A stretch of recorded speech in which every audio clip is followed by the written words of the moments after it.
There are many forms of community-based care: hospital in the home, Royal District Nursing Service and schools vaccinations program, just to name a few. Today we'll attempt to define community treatment orders for people suffering a mental illness living in the community. Victoria was the first state in Australia to commence the use of community treatment orders. New South Wales followed, and all 6 states and territories have now introduced or are in the process of legislating for community treatment orders. Community treatment orders allow involuntary treatment of people living in the community with a mental illness in a less restrictive community-based environment. The principles of treatment and care convey that wherever possible, people with a mental illness should be treated in the community with a design to assist that person to live, work and be a participant.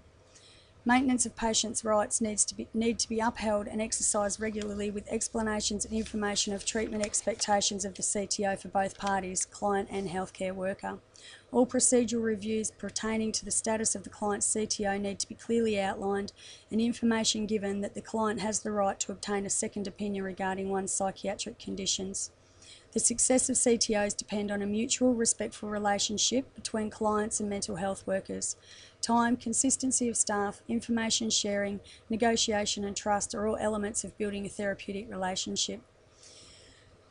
Mental health workers are in need of a myriad of skills to maintain this relationship, enabling a beneficial treatment plan for clients and a desired outcome. Mental health workers should strive to promote favourable experiences and, where possible, be available to the client and their caregivers. This can enhance trust and approachability, which in turn may potentially lessen the need for involuntary hospital admissions. Some mental health workers have stated their concern and oppositions towards CTOs. The purpose of a personal treatment order is for the person to be treated in the community with less restrictions. If clients breach that CTO, they could be admitted as an involuntary patient in a mental health facility. The concern for mental health workers in the community is that they have to take on the policing roles of these orders, jeopardising the therapeutic relationships that have been established, which in turn may hinder any future engagements with clients.